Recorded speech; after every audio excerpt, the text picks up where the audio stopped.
আসসালামু আলাইকুম এভরিওয়ান। আশা করছি সবাই অনেক বেশি ভালো আছেন। সবাইকে অনেক বেশি ঈদ উল ফিতরের শুভেচ্ছা। আমি খুবই আনন্দিত আপনাদের সাথে আমার ঈদের সুন্দর মুহূর্তগুলো শেয়ার করতে পেরে। আশা করছি আপনাদের কাছে ভিডিওটি খুবই ভালো লাগবে।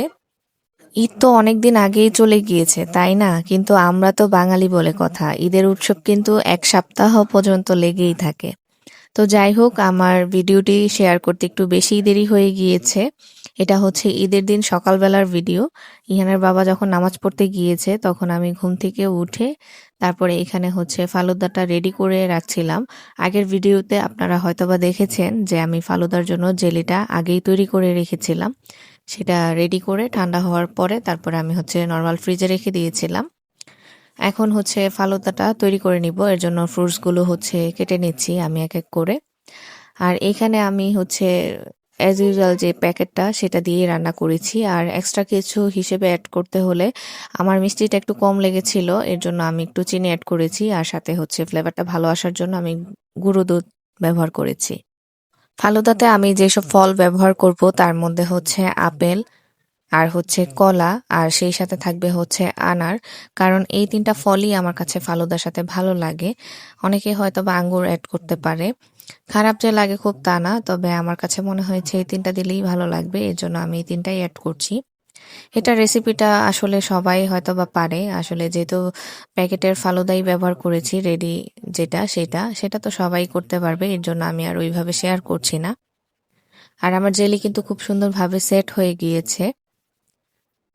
আজকের ভিডিওতে ২ দিনের ভিডিও আমি শেয়ার করছি একসাথে। এক হচ্ছে ঈদের দিনের আর একটা হচ্ছে ঈদের পরের দিনের। ঈদের পরের দিন আমার বাসায় গেস্ট এসেছিল। গেস্টদের জন্য আমি কি রান্নাবান্না করেছি সবকিছুই থাকছে আজকের ভিডিওতে।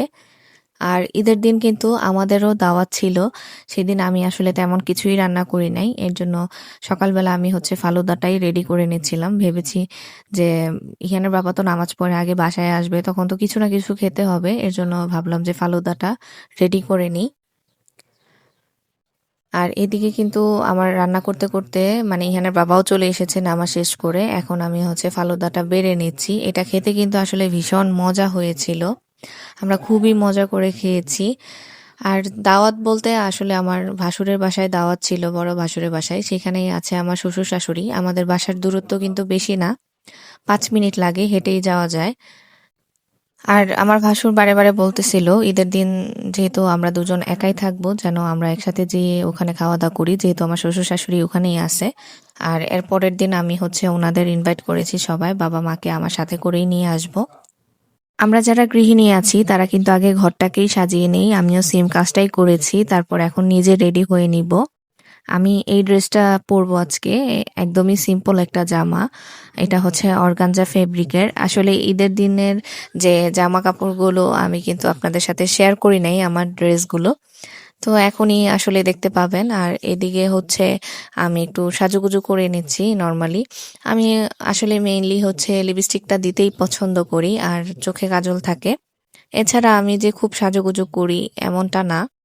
সিম্পল লুক অলওয়েজই বরাবরই পছন্দ, কম বেশি সবই একটু একটু করে দেই। তবে সেটা একদমই না বুঝার মতোই দেই, যেন একদম সিম্পল লাগে দেখতে। কারণ এখন আর এরকম গর্জিয়াস সাজ আমার কাছে ভালো লাগে না। আগে তো অনেক সাজুগুজু করতাম, তবে দেখা যায় মাঝে মাঝে বিয়ের ফাংশন হলে তখন একটু বেশি সাজুগুজু করি। কারণ সাজুগুজু করতে কিন্তু আমার বেশ ভালোই লাগে।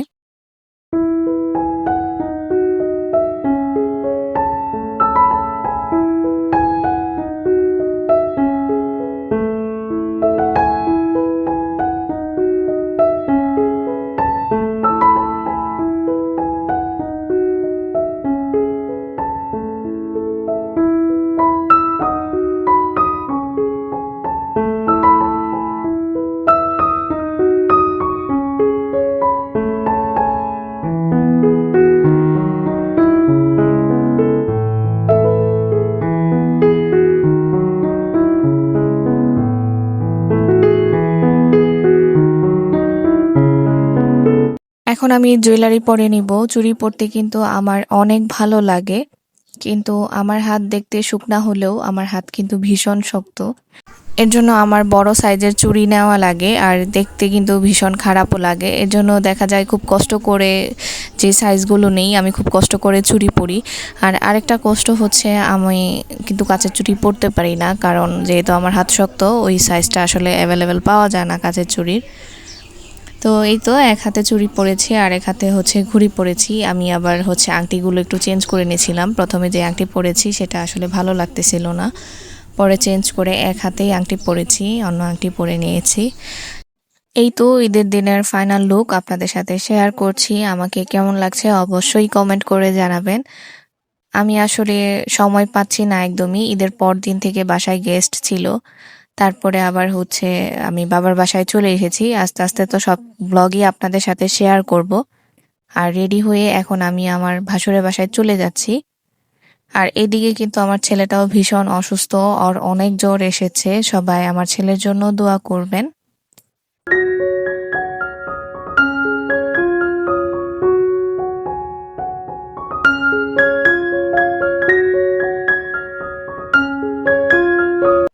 সেখানে যেয়ে আমার আর কোনো ভিডিও করা হয়নি। এটা হচ্ছে রাতের বেলা ঈদের দিনের, যেহেতু ঈদের পরের দিনই আমার বাসায় গেস্ট আসবে, তার জন্য আমি আগে থেকেই প্রিপারেশন নিচ্ছি।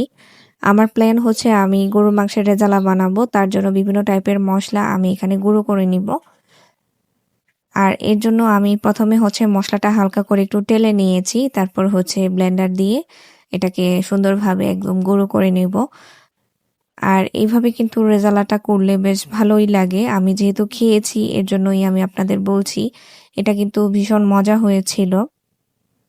অল্প করেই মশলাটা বানিয়ে নিয়েছি, কারণ যেহেতু ব্লেন্ডার আছে আর হাতের কাছেই সবকিছু থাকে, তো আমার মনে হয় রান্নার সময় ইনস্ট্যান্ট মশলাটা ব্যবহার করতে পারলেই আসলে ফ্লেভারটা ভালো আসে।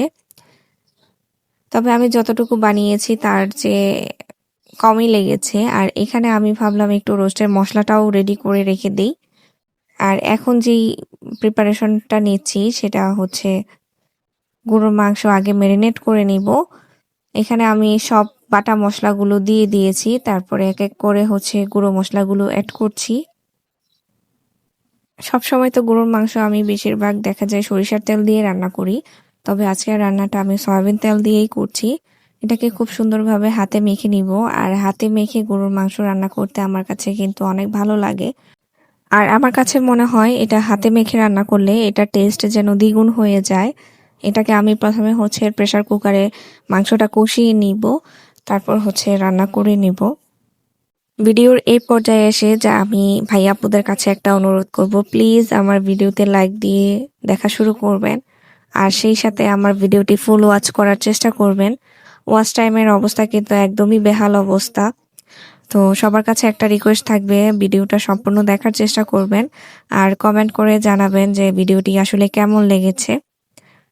তো এখানে কিন্তু আমি রেজালার জন্য একটা মশলা আবার রেডি করে নিয়েছি। এটা হচ্ছে টক দই, পেঁয়াজ বেরেস্তা, কিশমিশ আর বাদাম ব্লেন্ড করে নিয়েছি।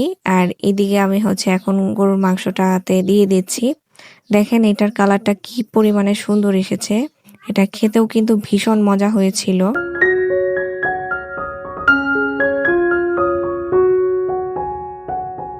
গেস্ট আসার আগের দিন থেকেই কিন্তু আমি অনেক কিছু গুছিয়ে রাখি, যেন এরপর দিন আমার ঝামেলায় পড়তে না হয়। আমি রাতের বেলা হচ্ছে পেঁয়াজ বেরেস্তাও করে রাখছিলাম, যেটা এরপর দিন আমার অনেক কাজে লাগবে। এটা আমি একটা এয়ারটাইট বক্সে করে এভাবে রেখে দিচ্ছি। এতে করে কিন্তু পেঁয়াজ বেরেস্তাটা অনেকটাই মচমচা থাকে। এটা হচ্ছে এরপরের দিন সকালবেলার ভিডিও। আমি এখানে লাচ্চা সেমাই তৈরি করে নিচ্ছি। আসলে সেমাই তো সবাই ঈদের দিন করেই থাকে, এটা আসলে আমাদের না হলেই নয়। আর যেহেতু ঈদের দিন ফালুদা করেছি, আর আজকে আমি হচ্ছে 2 আইটেমের সেমাই রান্না করব। আর সেমাইটা রেডি করে এখানে আমি হচ্ছে রোস্টের মশলাটাও হচ্ছে গুলিয়ে নিচ্ছি, যেটা আমি যখন রান্না করব তখন আমার কাজে লাগবে। সবকিছুই আমি আসলে গুছিয়ে রাখতে পছন্দ করি, তারপর হচ্ছে রান্না করতে আমার কাছে ভালো লাগে। এলোমেলো করে কাজ আমার একদমই পছন্দ না। এটা করে দেখা যায় আরো অনেক ঝামেলায় পড়ে যাই আমি লাস্টে। আমার মাথাটা একদমই গরম হয়ে যায়। তো এই কাবাবটাও কিন্তু আমি রাতের বেলায় ব্লেন্ড করে রেখেছিলাম। যদিও মাংস আর বুটের ডালের সাথে আমি মশলা দিয়েই হচ্ছে এটাকে সিদ্ধ করেছি, আবারও আমি একটু মশলা অ্যাড করছি, এতে করে কাবাবটা খেতে কিন্তু আরো বেশি ভালো লাগে। এখানে আমি হচ্ছে রসুন বাটা দিয়েছি, আদা বাটা দিয়েছি, সাথে গোলমরিচ আর বাকি গুঁড়ো মশলাগুলোও অ্যাড করেছি, সাথে দিচ্ছি হচ্ছে পেঁয়াজ বেরেস্তা।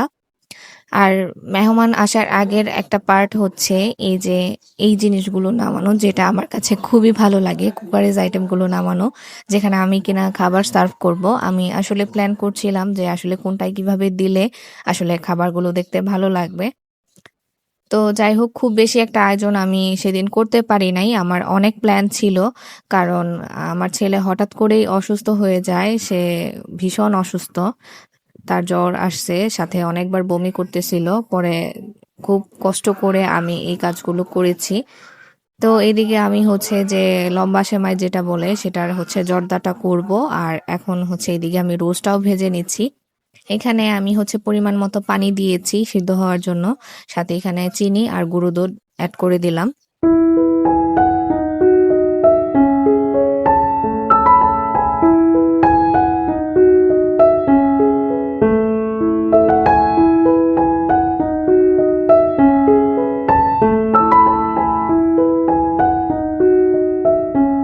এখন আমি হচ্ছে রোস্টটাও রান্না করে নিব। এই মশলাটা তো আমি সকালবেলায় বানিয়ে রেখেছিলাম, ভিডিওতে আপনাদের সাথে শেয়ার করেছি। এই রোস্ট রান্নাটাও কিন্তু ভীষণ মজা হয়েছে, সবাই বলেছিল, সবাই খুবই পছন্দ করেছে। ঈদের দিনের আসলে কিছু কিছু মানুষের সিগনেচার আইটেম থাকে। আমার আসলে মনে হয়েছে যে সবসময় তো গরুর মাংসটা নর্মালি রান্না করি, এবার না হয় একটু বিফ রেজালা করি। আমি মাঝে মাঝে দেখা যায় কালা ভুনাটাও করে থাকি, ওইটাও বেশ ভালোই লাগে। এখন আমি হচ্ছে রোস্ট রান্নাটাও কমপ্লিট করে নিয়েছি। এটা কালারটা খুবই সুন্দর এসেছিল, আমি দেখে তো খুবই ভালো লেগেছে। কিন্তু দেখা যায় আমি রান্না করতে করতে না সেদিন আসলে খেতেই পারিনি, কারণ এই যে এত রান্না বান্না করেছি, মানে মশলার স্মেল আমার নাকে শুধু আসতেছিল, পরে আর ভালোই লাগে নাই খাওয়া দাওয়া করতে। তো যাই হোক, সবাই যে খেয়েছে সুন্দরভাবে এতেই আমার অনেক বেশি ভালো লেগেছে, আমি খেতে না পারলে কি হয়েছে।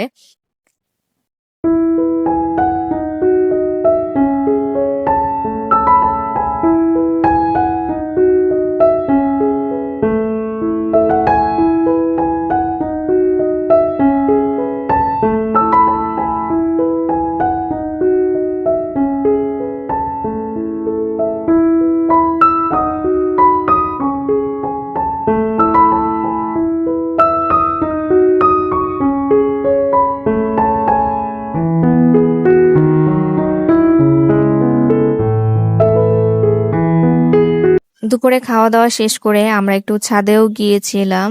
এখানে বসে বেশ ভালো লাগতেছিল, এই ভিউটা আপনাদের সাথে এর জন্য শেয়ার করলাম। কথা বলতে বলতে ভিডিও শেষ পর্যায়ে চলে এসেছি। আল্লাহ হাফেজ।